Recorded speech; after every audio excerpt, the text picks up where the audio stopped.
కావాలి. పిరికి వాళ్ళకి విశ్వాసం ఉండదు. పిరికి ఆత్మ ఉంటే అక్కడ విశ్వాసం పనిచేయదు.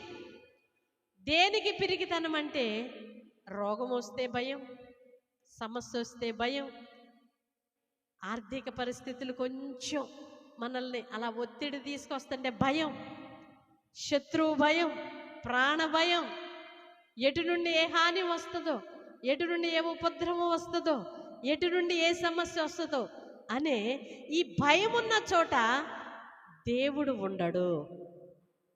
ఎక్కడ ఉండడు దేవుడు? భయపడే వారి హృదయాలలో దేవుడు ఉండడండి.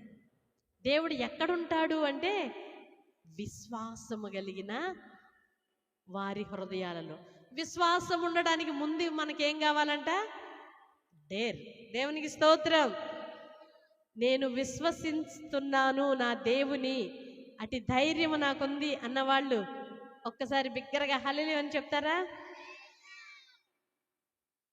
అలాగని మనకు కలిగిన